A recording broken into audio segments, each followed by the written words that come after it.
Hi all. In this video, we are going to discuss about risk triad. This is an important topic in module 6. Risk triad defines the risk in terms of threats, assets, and vulnerabilities. Risk arises when a threat agent, that is an attacker, uses an existing vulnerability to compromise the security services of an asset. To manage risks, organizations primarily focus on vulnerabilities because they cannot eliminate threat agents.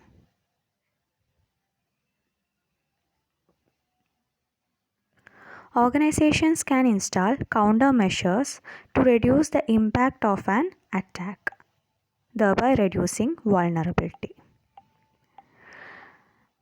Risk assessment is the first step in determining the extent of potential threats and risks in an IT infrastructure.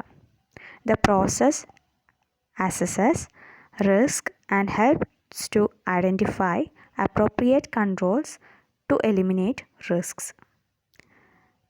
Now we are going to discuss about the key elements of the risk triad: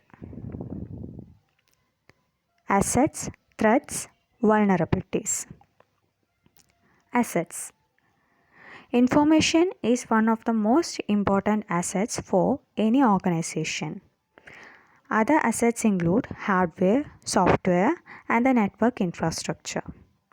To protect these assets, organizations must develop a set of parameters to ensure the availability of the resources to authorized users and trusted networks. These parameters apply to storage resources, network infrastructure, and organizational policies. When we planning for asset security, it have two objectives. The first one is to ensure that the network is easily accessible to authorized users. It should also be reliable and stable.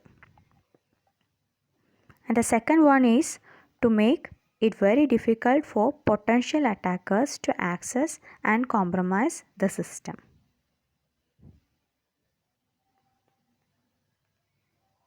Threats. The second element of risk triad. Threats are the potential attacks that can be carried out on an IT infrastructure. It can be active or passive.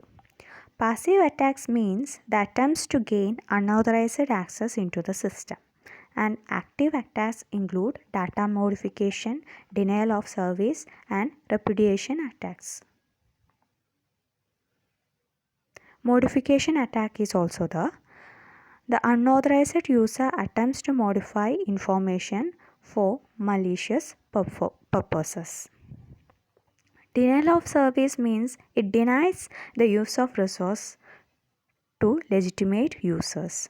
The intentional flooding of a network is an example of denial of service attack. Repudiation, it attempts to provide false information. Vulnerability, the third key element of risk triad.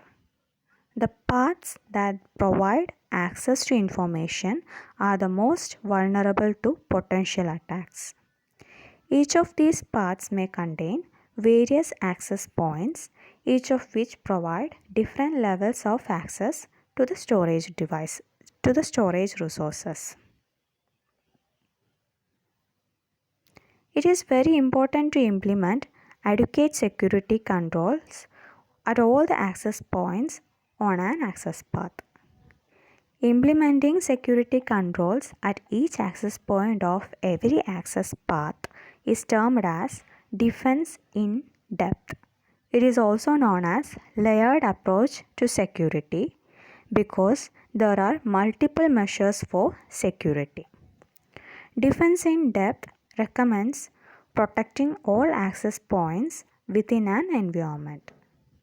When assessing the extent to which an environment is vulnerable to security threats, we have to consider three factors: attack surface, attack vector, and work factor. Attack surface.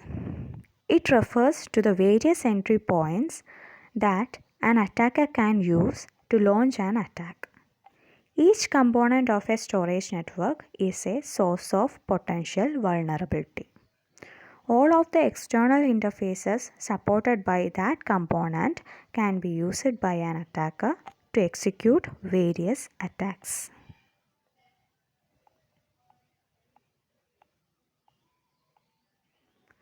Attack vector. A step or a series of steps necessary to complete an attack. For example, an attacker might exploit a bug in the management interface to execute a snoop attack, whereby the attacker can modify the configuration of the storage device to allow the traffic to be accessed from one more host. This redirected traffic can be used to snoop the data in transit. Work factor. It refers to the amount of time and effort required to exploit an attack vector.